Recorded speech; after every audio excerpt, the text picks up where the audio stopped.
नमस्कार प्यारे बच्चों। आज हम पढ़ेंगे बीए पाठ तृतीय का सेकंड पेपर राजस्थान की अर्थव्यवस्था। और राजस्थान की अर्थव्यवस्था में आधारभूत ढांचे के बारे में आज हम अध्ययन करेंगे। आधारभूत ढांचे में तीन प्रमुख चीज़ों का अध्ययन किया जाता है: सिंचाई, विद्युत और सड़कें। चूँकि हम जानते हैं कि राजस्थान एक रेगिस्तान मरु प्रदेश है, यहाँ 60% से अधिक क्षेत्रफल मरु क्षेत्रफल है, इसलिए सिंचाई का आधारभूत ढांचे में इंफ्रास्ट्रक्चर में विशेष महत्व है। सिंचाई का विकास किस प्रकार से किया गया, ये हम इस अध्ययन इसके तहत पढ़ेंगे। सिंचाई हम देखते हैं कि प्रथम योजना की अवधि में सिंचाई पर जो व्यय किया गया था, सिंचाई संसाधनों के विकास के लिए 31.3 करोड़ रुपए व्यय किया गया था, जो कि कुल पूरी परियोजना का 57.8% था। यानी कि पहली पंचवर्षीय योजना में 57%, 50% से ज़्यादा जो भार है वो सिंचाई पर डाला गया।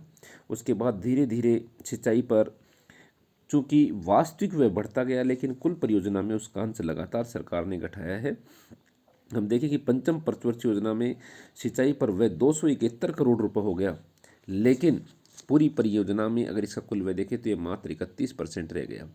इसी प्रकार हम 10वीं पंचवर्षीय योजना में देखें तो 3,774 करोड़ रुपए व्यय किया गया है, लेकिन यह पूरी पंचवर्षीय योजना के कुल भाग का मात्र 11.2% है।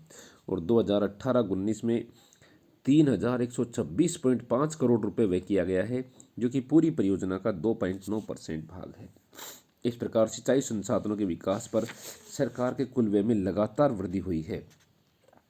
और सिंचाई संसाधनों के विकास के कारण ही हम देखते हैं कि सिंचाई का जो सिंचित क्षेत्रफल है ये 11.7% से बढ़कर के 11.7 लाख हेक्टेयर से बढ़कर के 101.7 लाख हेक्टेयर पर पहुंच गया है।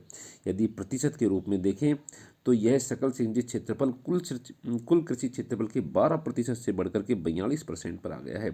यानी कि 1950-51 में जो भाग 12% भाग था, अर्थात कुल कृषि भूमि के मात्र 12% भाग पर जो सिंचाई सुविधा उपलब्ध थी, वो अब बढ़कर 2014-15 में 42% क्षेत्रफल पर पहुंच गई है, जो सरकार की अभूतपूर्व वृद्धि को दर्शाती है।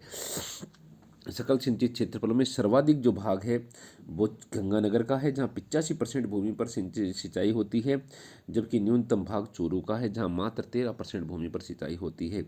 सिंचाई सुविधाओं के लिए गंगा नहर, इंदिरा गांधी नहर, गुड़गांवा नहर, भरतपुर नहर आदि का अपना विशेष योगदान है। इसके अतिरिक्त राज्य में बहुउद्देश्य सिंचाई घाटी परियोजनाओं में भाखड़ा नांगल सिंचाई परियोजना है, जिसका कि राजस्थान में 15.2% हिस्सा रखा गया है। और ये राजस्थान के श्रीगंगानगर जिले की भूमि पर सिंचाई और सुविधाओं का सिंचाई और कृषि योग्य भूमि के विस्तार में सहायक सिद्ध हो रही है। इसके अलावा चंबल परियोजना बहुउद्देश्य परियोजना की दूसरी परियोजना है, जो कि राजस्थान और मध्य प्रदेश की मिश्रित परियोजना है, जिसमें राजस्थान का हिस्सा 50% रखा गया है।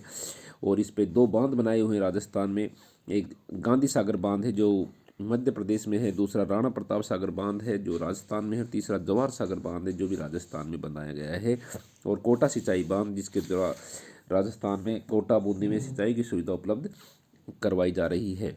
इसके अतिरिक्त व्यास परियोजना है, जो पंजाब, हरियाणा और राजस्थान की मिलीजुली बहुउद्देश्य परियोजना है। इसमें सतलज, व्यास और पोंग स्थान पर बांध बना करके पानी को राजस्थान पहुंचाया जा रहा है। और राजस्थान में ये विशेष रूप से विद्युत परियोजना में भी अपना योगदान दे रही है। चंबल परियोजना से 4.58 लाख हेक्टेयर भूमि पर सिंचाई की जा रही है और लगभग 386 मेगावाट जल विद्युत उत्पादन किया जा रहा है। इसके अतिरिक्त रावी व्यास परियोजना के पश्चात माही परियोजना है। माही बजाज सागर बांध है, जो राजस्थान और गुजरात की मिलीजुली परियोजना है। इसमें माही नदी पर गुजरात में कड़ाना बांध बनाया गया था, जिसकी पूरी लागत गुजरात को वहन करनी थी और उसे इसका लाभ लेना था। लेकिन राजस्थान सरकार ने समझौता करने के पश्चात ये व्यवस्था की कि नर्मदा के विकास होने पर कड़ाना बांध का कुछ हिस्सा राजस्थान को भी दिया जाएगा और राजस्थान गुजरात के बांध में यथोचित लागत भी देगा। इस प्रकार इसके वैसे गुजरात का अंश 55% और राजस्थान का अंश 45% रखा गया है। और माही बजाज सागर जो है बांसवाड़ा और डूंगरपुर को पेयजल सिंचाई की सुविधा उपलब्ध करा रही है।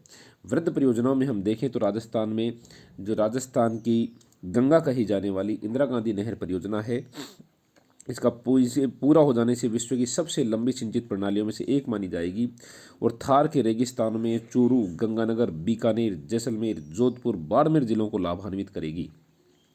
संशोधित प्रोजेक्ट के तहत 80,000 हेक्टेयर भूमि पर इसको कमांड क्षेत्र मापा गया है। इसकी अनुमानित लागत लगभग 835 करोड़ रुपए आंकी गई है।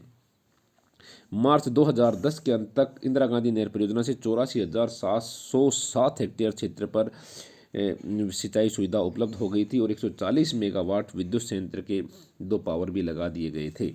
इस प्रकार यह जो परियोजना है, ये इंदिरा गांधी नहर परियोजना, ये राजस्थान की बहुत ही प्रमुख परियोजना है जो राजस्थान के विकास में अपना महत्वपूर्ण योगदान देगी। इसमें 7 लिफ्ट नहरें भी बनाई गई हैं, जिसमें बीकानेर, लूणकरणसर, गजनेर, नौहर सावा, बागड़सर, कोलायत, फलोदी और पोखरण लिफ्ट नहर हैं, जिनके द्वारा पानी को ऊपर ले जा करके गाँव में सिंचाई और पेयजल की सुविधा उपलब्ध करवाई जा रही है।